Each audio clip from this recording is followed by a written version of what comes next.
मनुष्य बड़ा आशावादी होता है, होना भी चाहिए। जब वो हर स्थान पर पराजित हो जाता है, हर मोड़ पर असफल हो जाता है, टूट जाता है, तो वो कहता है कि यदि भगवान ने एक द्वार बंद किया है तो वो दूसरा द्वार अवश्य खोल देंगे। आपके साथ भी ऐसा ही होता है ना? तो बताइए, यदि ये सत्य है तो ऐसा क्यों होता है कि कई लोग असफल होते हैं? कईयों को वो द्वार दिखाई ही नहीं देता। क्या भगवान आपके साथ छल कर रहे हैं? नहीं, भगवान आपके साथ छल नहीं करते। आपका मन है जो आपके साथ छल करता है। मन जिसमें मोह है। अब भगवान कहें या नियति, वो ना द्वार खोलती है ना द्वार बंद करती, ऐसा हमारा मन समझता है। द्वार तो सदैव खुले होते हैं, परंतु असफल हो जाने के पश्चात मनुष्य उस बंद द्वार को देखता रहता है और इसी कारण वो अन्य द्वार को ना देख पाता है ना खोज पाता है। तो सफलता पाने का मूल मंत्र है मोह का त्याग, निरंतर परिश्रम। और फिर देखिए, आपको अपने जीवन में सारे मार्ग खुले हुए मिलेंगे। तुम्हारा कर्म युद्ध अब आरंभ होने जा रहा है मित्र।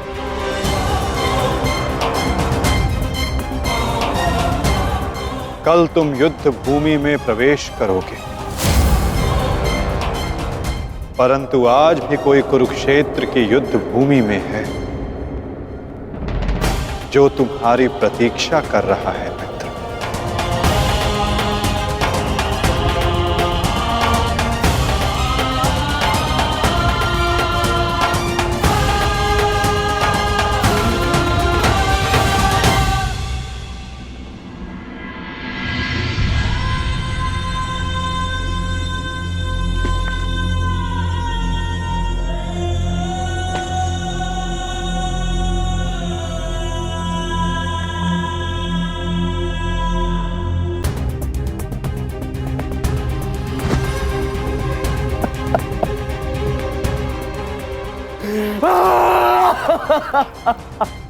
टच रे!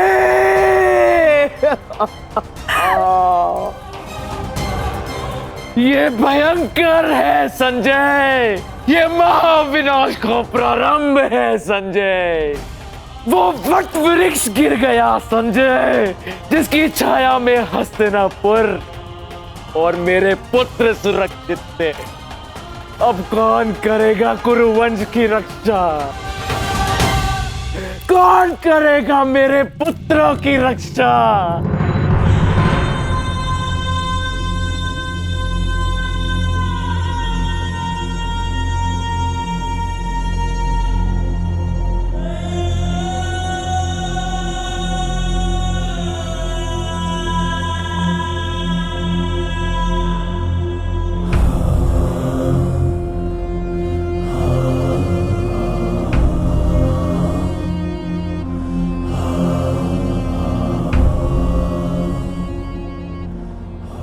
कुरुक्षेत्र में तुम्हारा स्वागत है अंगराज।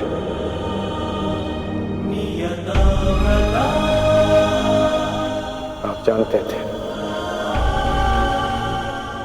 जानते थे कि मैं माता कुंती का ज्येष्ठ पुत्र हूँ। पितामह, यदि आप जानते थे फिर आपने मुझसे ये बात क्यों छिपाई? क्यों मुझे रणभूमि में नहीं आने दिया?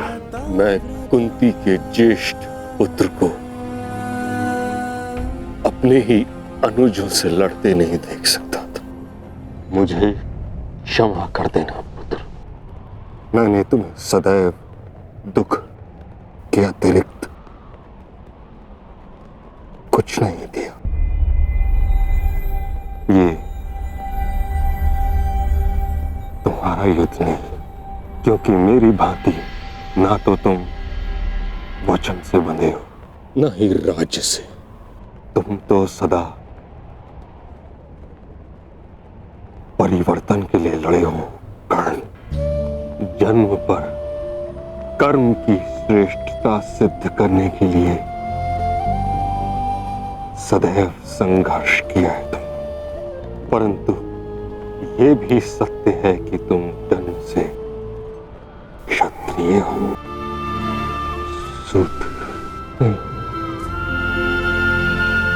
क्षत्रिय का सबसे बड़ा धर्म युद्ध नहीं, धर्म की सुरक्षा होता है। इस महायुद्ध से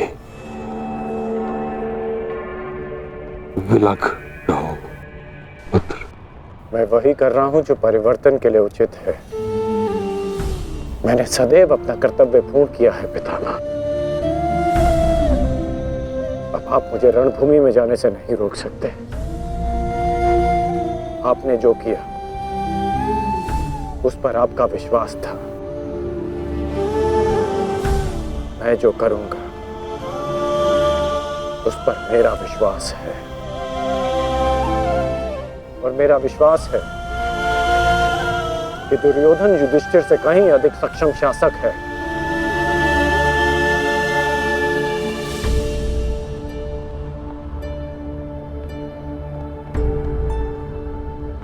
निसंदेह तुम एक महान क्षत्रिय भी हो और योद्धा भी। युद्ध और संघर्ष तुम्हारे रक्त में है। ये देह छोड़ते समय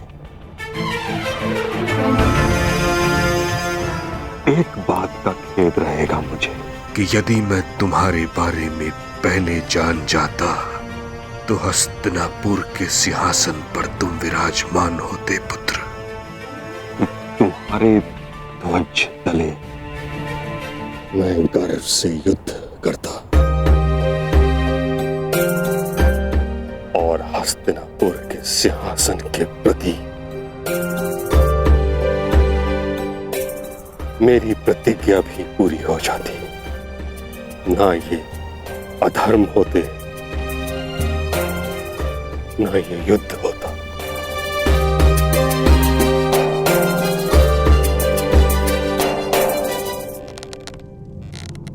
तुम्हारे पुत्र हस्तिनापुर की रक्षा बनेंगे, यही इनका कर्तव्य है और यही नियति। मेरे पुत्रों का कोई अनर्थ नहीं हो सकता। यदि कोई अनर्थ का बाण उनकी ओर आएगा तो उसे सर्वप्रथम भीष्म की ढाल का सामना करना होगा। मुझे मुक्ति दो पुत्रों।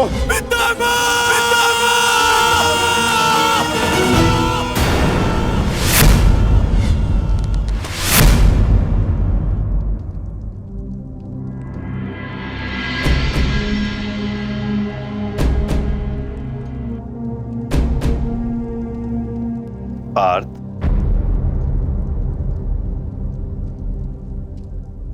इस गांडीव ने तुम्हें क्या क्षति पहुंचाई है जो तुम अपना क्षोभ इस पर उतार रहे हो?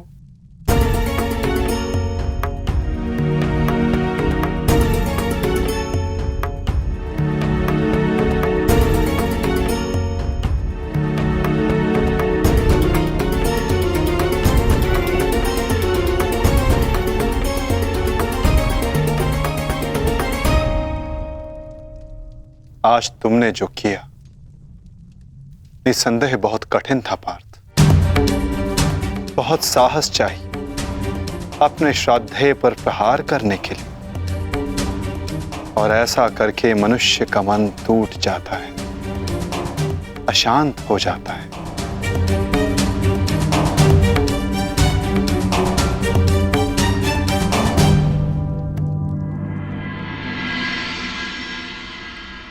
परंतु धर्म स्थापना के लिए, पाप के अंत के लिए ऐसा करना अनिवार्य था धनंजय।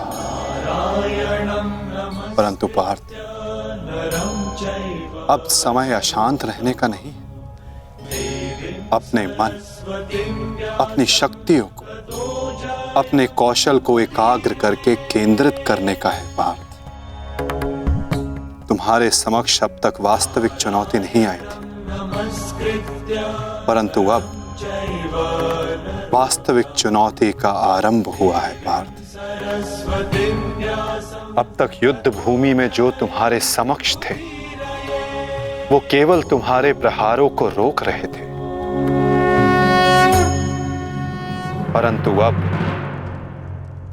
कल जो युद्ध भूमि में तुम्हारे समक्ष होगा वो अपने सबसे घातक प्रहार तुम पर करेगा पार्थ।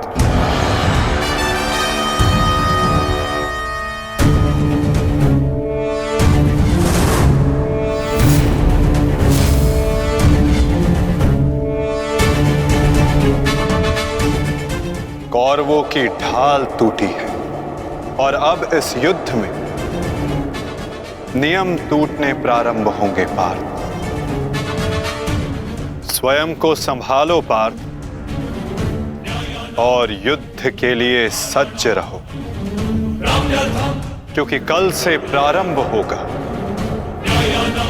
वास्तविक महाभारत।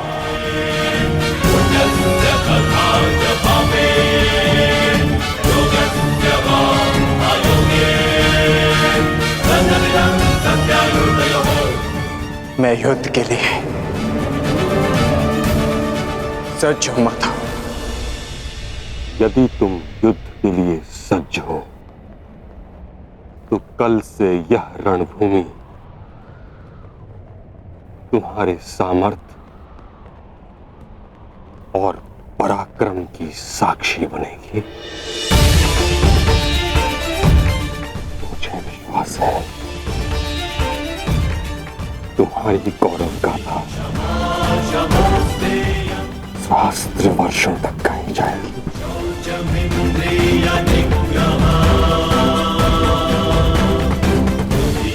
मैं आशा करूंगा कि इस युद्ध के पश्चात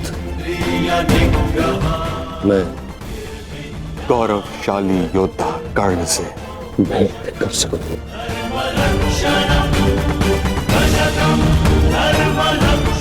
मुझे भी उस क्षण की प्रतीक्षा रहेगी पिता।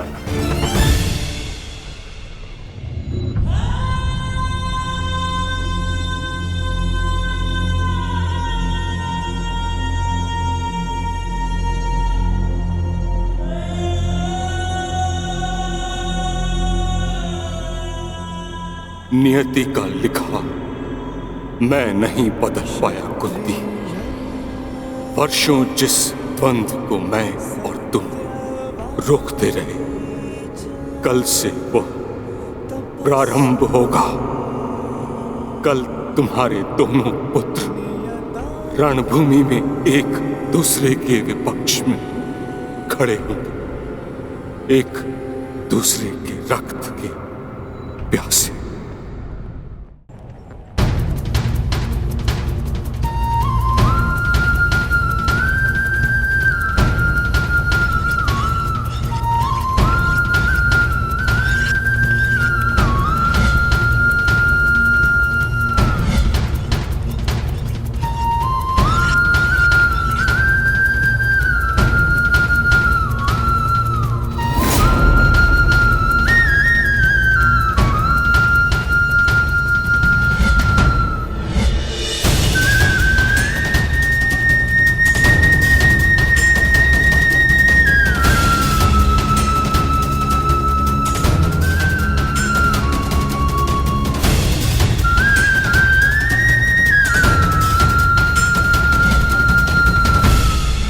संसार के सर्वश्रेष्ठ धनुर्धर महाबली महामहिम भीष्म बाणों की शैया पर है। महाविनाश प्रारंभ हो चुका है और इस महायुद्ध में कोई भी जीवित नहीं बचेगा, ना कोई पिता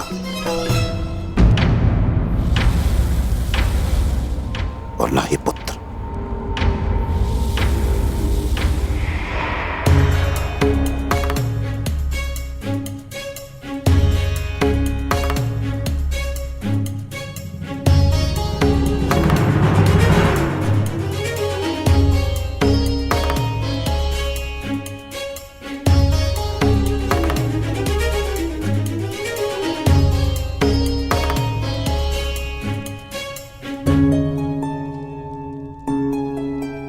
आपका स्वागत है आचार्य द्रोण। हम सब आप ही की प्रतीक्षा कर रहे थे। आइए।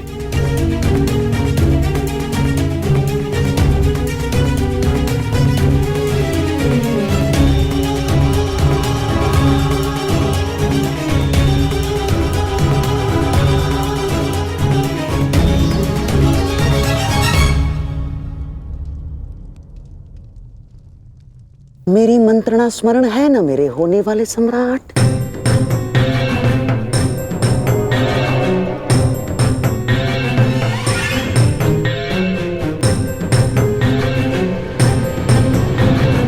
आज का दिन युद्ध भूमि में हमारे लिए दुर्भाग्यपूर्ण था। हमारे प्रमुख सेनापति महामहिम पितामह भीष्म शत्रुओं द्वारा रणभूमि से बाहर कर दिए गए और यह सब संभव हुआ है उन पांडवों के छल के कारण। किंतु यह युद्ध अभी समाप्त नहीं हुआ है वीरों। यह युद्ध तब तक शेष है तब तक हमारी अंतिम सांसें शेष है। और मैं दुर्योधन ये वचन लेता हूं कि मैं इस छल का प्रतिशोध लूंगा, अवश्य लूंगा।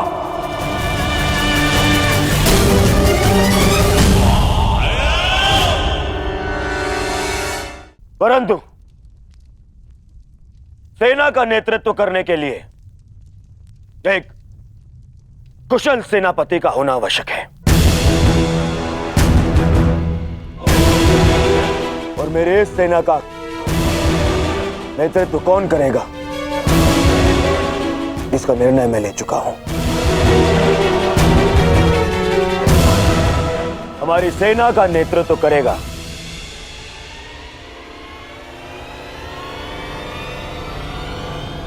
मेरा मित्र अंगराज कर्ण।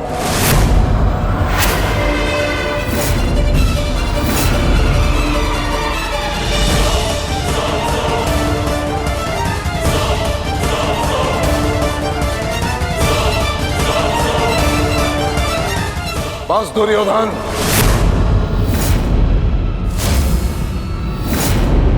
ये मेरा अपमान है और यह मत भूलो कि मैं तुम्हारा गुरुदेव हूं और मैं अपने इस अपमान को कदापि सहन नहीं करूंगा। स्मरण है।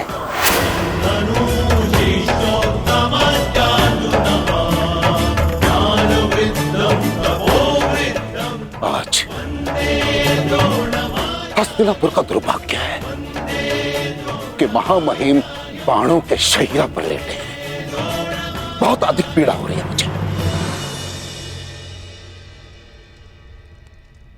मुझे हस्तिनापुर लाया गया महामहिम द्वारा और किसी का द्वारा नहीं। और यदि महामहिम ने इस सूत पुत्र को अपने सेना में भाग लेने नहीं दिया तो मैं इस सूत पुत्र के अधीन रहकर इसके नेतृत्व में युद्ध कैसे कर सकता हूं। इसी कारण मैंने निर्णय लिया है कि मैं और अश्वत्थामा आज अभी और इस क्षण से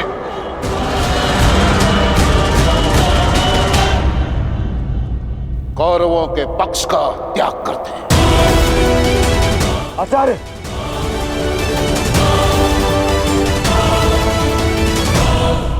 क्षमा करें पिताश्री, किंतु कर्ण के अधीन रहकर मुझे युद्ध लड़ना है या नहीं, ये निर्णय आपका नहीं मेरा।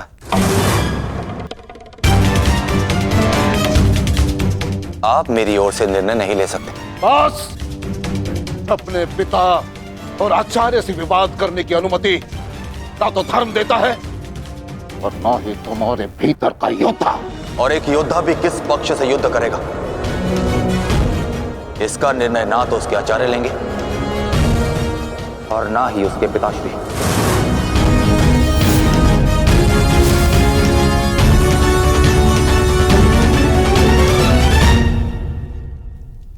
आदेश की अवहेलना करने का तो साहस कभी मत करना अश्वत्थामा। निर्णय ले लिया है मैंने कि आज अभी और इस क्षण से हम कौरवों के पक्ष का त्याग कर रहे हैं।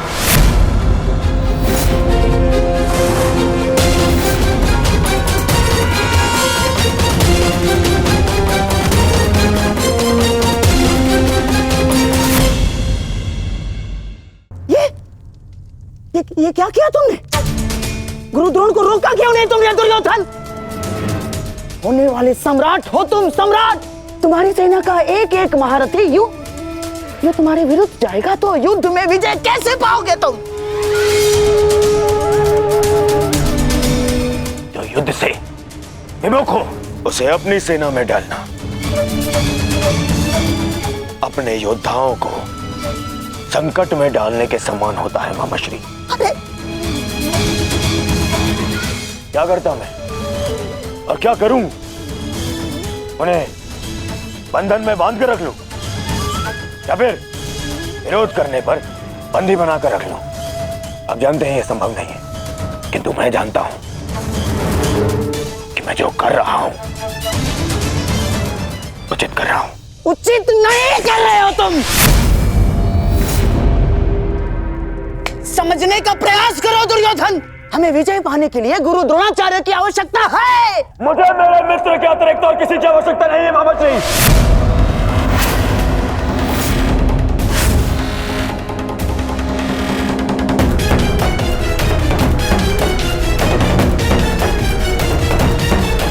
आओ सेनापति कर्ण, तुम्हारा स्वागत है। बताओ हम सबको कल के लिए हमारी क्या व्यू रचना रहेगी? मित्र, गांधार नरेश उचित कह रहे हैं। इस युद्ध को जीतने के लिए हमें गुरु द्रोण की आवश्यकता है। हाँ, देखो समझाओ इसे, समझाओ इसे। व्यू रचने में उनसे अधिक श्रेष्ठ और कोई नहीं,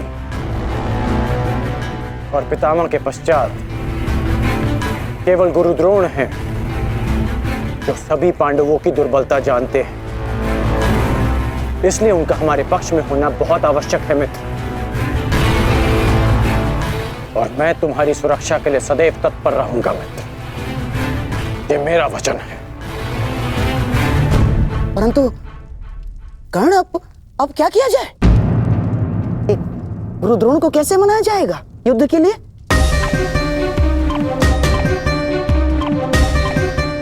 मेरे पास उपाय है। हाँ, कैसा उपाय अंगराज? गुरु द्रोण कल युद्ध में प्रस्तुत रहेंगे।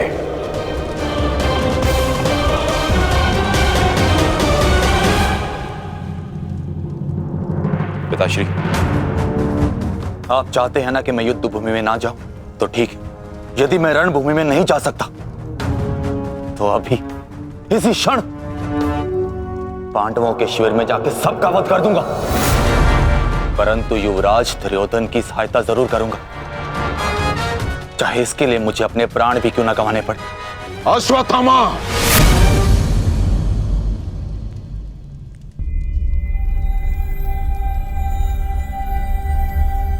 बात को समझने का प्रयत्न करो। तुम दुर्योधन की कोई मदद नहीं कर सकते, उल्टे तुम अपने प्राण संकट में डाल लोगे, और इसी कारण मैं नहीं चाहता कि तुम इस युद्ध में भाग लो, क्योंकि मैं तुम्हें इस प्रकार खोना नहीं चाहता। अब मैं कोई बालक नहीं हूं पिताश्री, अपने निर्णय स्वयं लेना चाहता, और ऐसा करने में मैं सक्षम भी हूं। प्रणिपात।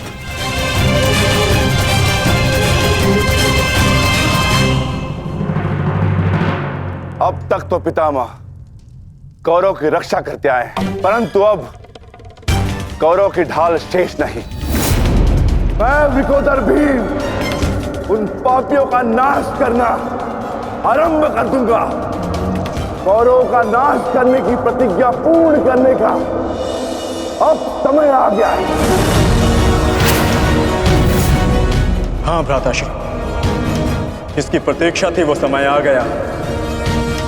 सूर्य उदय होते ही हम सभी इस युद्ध की समाप्ति का आरंभ करेंगे।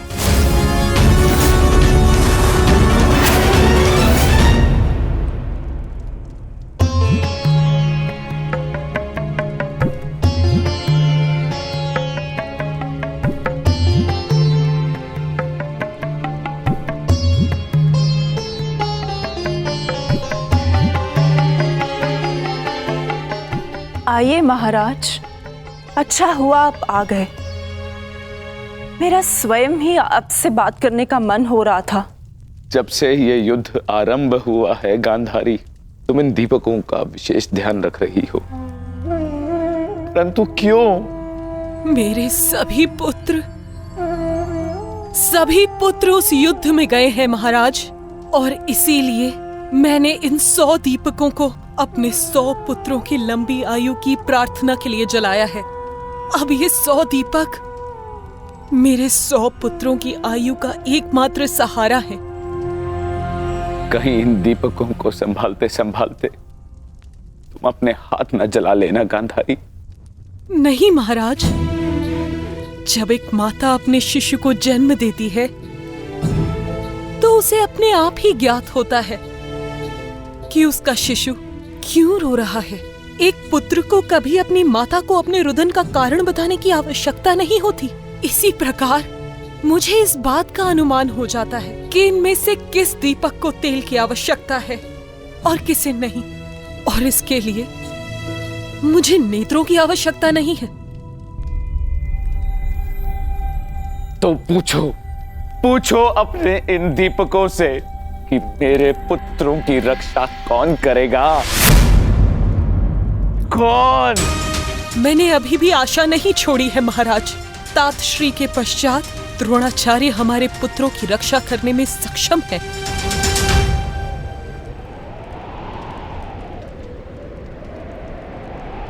गुरुद्रोण बाहर आइए, शीघ्र बाहर आइए।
उत्तर दो मुझे, किसने किया? पांडव।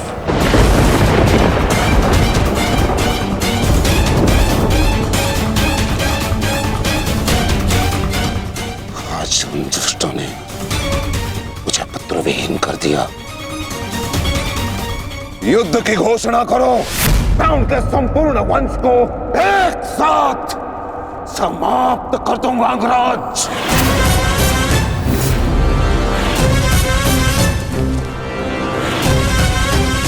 अपने पुत्र के हथियारों से मैं प्रतिशोध लूंगा।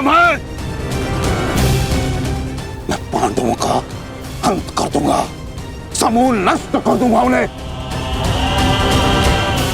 अंगराज, तुम कौरवों के सेनापति हो ना, तो आज तुम्हारे सेनापति तुम्हें आज कौरवों की विजय होगी और पांडवों की हार, और ऐसी हार जो भूत न भविष्य। आज के सूर्योदय के साथ मैं पांडवों के जीवन का सूर्यास्त कर दूंगा।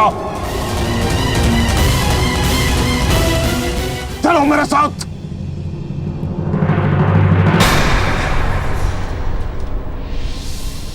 अब किस बात की प्रतीक्षा है अंगराज? सूर्योदय होने वाला है, चलो मेरे साथ। परंतु आप तो एक सूत पुत्र के अधीन युद्ध में भाग नहीं लेना चाहते थे आचार्य।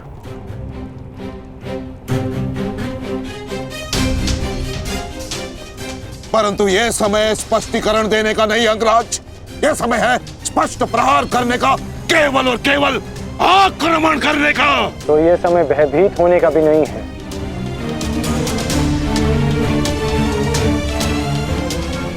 घुमा फिरा के बातें मत करो अंगराज, जो कहना है स्पष्ट रूप से कहो। कहना क्या चाहते हो तुम? सत्य कहना चाहता हूं आचार्य। आपने ये युद्ध मेरे सूत पुत्र होने के कारण नहीं छोड़ा था।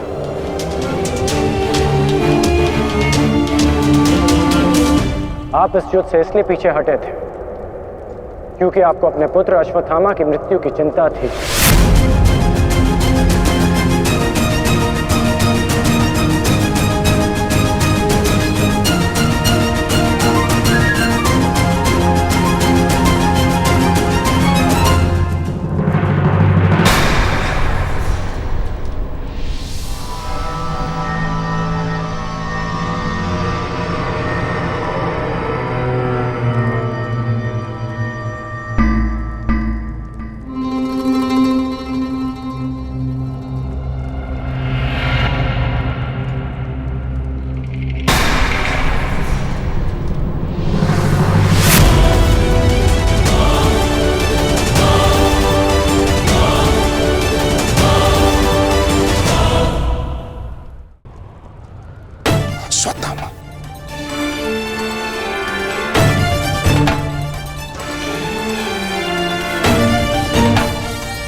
उत्तर दो।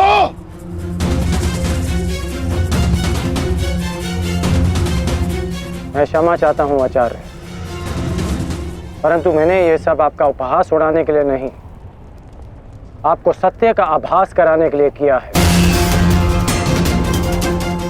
मैं केवल उस योद्धा को चिंता के भंवर से निकालना चाहता था जिसकी इस समय कौरव सेना को सबसे अधिक आवश्यकता है। आपके युद्ध न लड़ने का कारण मुझे आरंभ से ही ज्ञात था।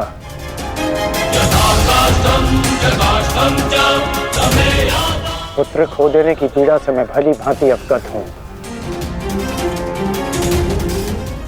परंतु इसका अर्थ ये नहीं कि एक योद्धा अपना कर्तव्य निभाना भूल जाए। जो आक्रोश आपने अभी दिखाया, यदि वही आक्रोश आप युद्ध भूमि में रखेंगे तो ये मेरा विश्वास है कि आप कौरव सेना और अपने पुत्र को सदैव सुरक्षित रख पाएंगे।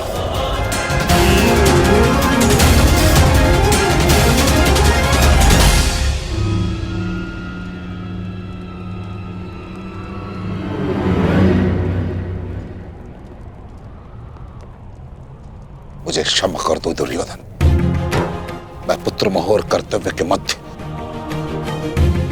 उलझ गया था, बहुत कुछ भूल गया था। क्षमा कर दो मुझे।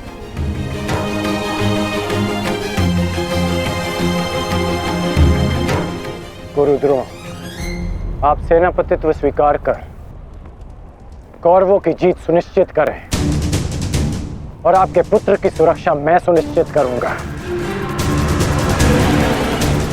ये मेरा वचन है कि जब तक मैं जीवित हूं, मृत्यु अश्वत्थामा के निकट भी नहीं आएगी।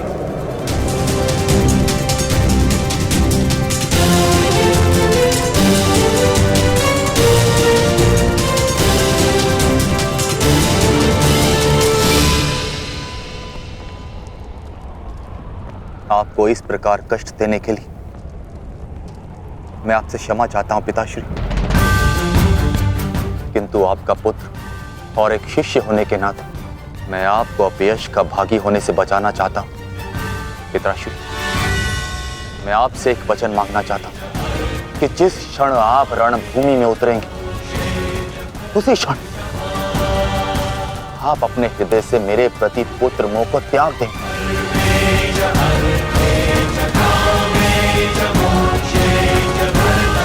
और पूर्ण रूप से युद्ध को समर्पित हो जाएंगे। वचन दीजिए पिताश्री, मुझे वचन दीजिए।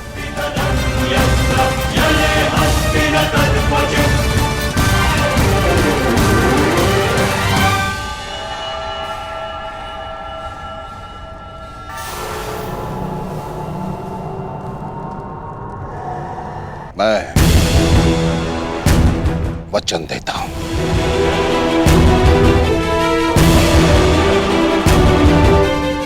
सूर्योदय होने वाला है। आओ युद्ध की तैयारियां करें। मुझे गर्व है कि मैं सेनापति द्रोणाचार्य के ध्वज के नीचे युद्ध करूंगा।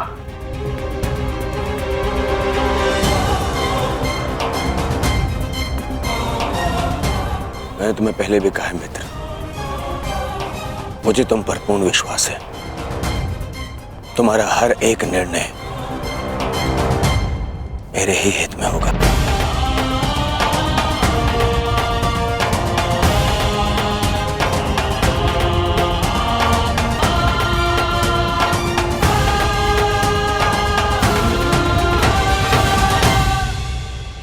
अद्भुत अंगराज, अद्भुत। आप तो कुशल नीतिकार निकले। नहीं, मेरा मित्र नीतिकार नहीं है, वो तो एक कुशल संचालक है, एक कुशल सेनापति है। कर्ण मैं आज बहुत प्रसन्न हूं और गर्व का अनुभव कर रहा हूं कि तुम मेरी ओर से युद्ध लड़ रहे हो।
आज तुम्हारा मन, तुम्हारी दृष्टि में तुम्हारा लक्ष्य स्पष्ट होना चाहिए, तुम्हारा मन शांत होना चाहिए और दृष्टि केंद्रित।